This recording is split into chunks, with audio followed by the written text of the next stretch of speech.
Doctor Who, what's next for Missy and the Master? After the Doctor Who Series 10 finale, what might be the future of the Master's character? Spoilers. Peoples of the universe. Please attend carefully. In life, nothing is certain but death, taxes, and the Master is coming back to Doctor Who every once in a while. First appearing in 1971's Terror of the Autons. Roger Delgado's original incarnation even appeared in every single story of the 8th season, with various nefarious schemes designed to threaten or simply annoy the Doctor. Over the rest of the classic series, he menaced later Doctors as the decrepit Peter Pratt, the forlorn Kentucky Fried Jeffrey Beavers, the wry, murderous Anthony Ainley, and the 90s action movie baddie Eric Roberts.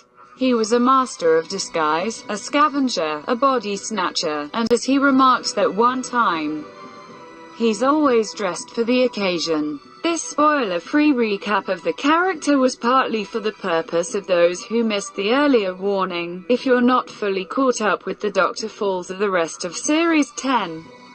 We're going to get into major plot details and speculate upon what's next for the character, and you need to look away now. This is Daphne the Spoiler Squirrel, and you will obey her. Missy and or the Master will return, we're certain of that much. However, you wouldn't know it to look at the Doctor Falls. A grand tragedy in which the predestined death of both the Sim and Gomez incarnations of the character at once is almost a footnote. Missy stabs the Master in the back, so that he can run back to his TARDIS and regenerate into her. In return, the Master gives Missy a full blast with his laser screwdriver, apparently disabling her ability to regenerate. A multi-Master story could hardly end any other way, especially with the process by which Sim turned into Gomez remaining unexplained until now.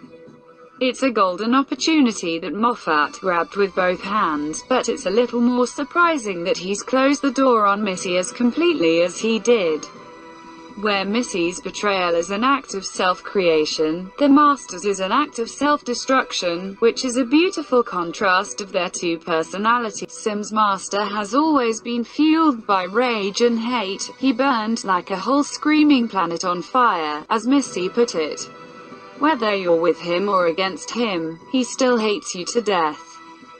Earlier in The Doctor Falls, he explains that his return from his last, not entirely selfless act of attacking Rassilon and saving the 10th Doctor was the result of a mutual kicking out on Gallifrey, out of which he immediately wound up engineering the events of the last two episodes and playing a part in the creation of the Mundasian Cybermen. He's headed for a fall all the way through the episode for that, and for his cruelty towards Bill, Peter Capaldi does the work of 100 sweary Malcolm Tucker lines in one glare. During that old brass exchange and the Doctor. But all of this makes him the perfect foil to his future self, who's spent the season going cold turkey and genuinely trying to be good. She entered this story trying to be Doctor Who, but relapsed quickly, as soon as a familiar face tempted her back to her old ways. Of course, as the Master goes back to his TARDIS, there'll still be a few brand spanking new Cybermen down below. This episode's priorities are elsewhere, so the connection is never made explicit. But Missy's behavior in Series 8's two-part finale is interesting in light of this episode.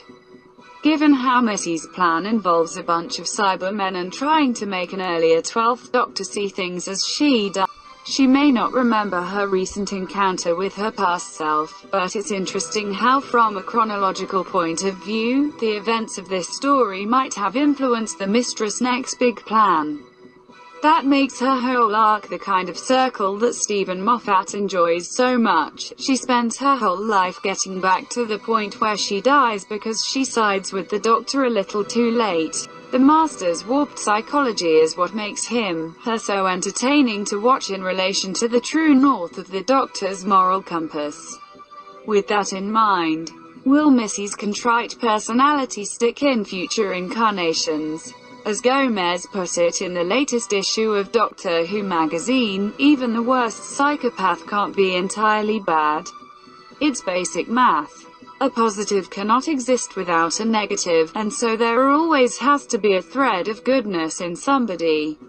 What makes you thoroughly evil, I believe, is when you recognize that thread of goodness, you're aware of it, you're conscious of it, and you still decide to be evil. When the Doctor pleads with them both to stand with him, he explains that he's doing what he does because he will eventually fall where he stands.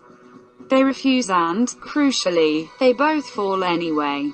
The two of them, laughing as they die, bitter and friendless, feels as definitive an ending for this character as we can imagine. But as we've said, he or she will be back.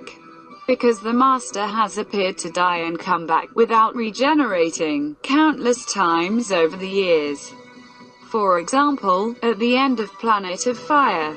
One of 3 very dark stories that closed Peter Davison's era, the Doctor lets the Master burn alive.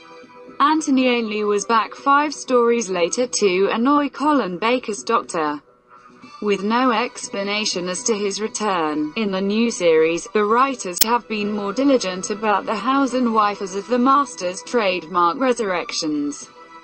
Jacobi was given a new regeneration cycle by the Time Lords to fight in the war. Sim got the Goblet of Fire treatment from his acolytes in The End of Time. And Gomez gives Clara an entertaining presentation on faking her own death in The Witch's Familiar. It wouldn't be too much of a stretch for future writers who want to use the character to come up with something similar. The character may well remain visible in other media and past incarnations. Jacobi has recorded a season of stories as The War Master for Big Finish, which will be released later this year. And DWM recently ran a comic strip called Doorway to Hell, in which the 12th Doctor tangled with the Delgado Master. The TV series could mess about with past incarnations and leave Missy as the last incarnation chronologically, but somehow we doubt that ending will stick. Even if the death and return of Gallifrey is less prominent in episodes to come, the smart money would be on Series 13 or 14 having an episode in which a mysterious guest character reveals he is the Master or she is Missy at cliffhanger time. And they'll probably be as well suited to the next Doctor as Sim was to Tennant or Gomez was to Capaldi. Even if Chris Chibnall or any other future writers of the show eventually wind up circling back around to the ending we get here, the treatment and development of the character in the Doctor Falls, and in this 10th series, has given the Master a 21st century revamp as thorough as that of the Doctor.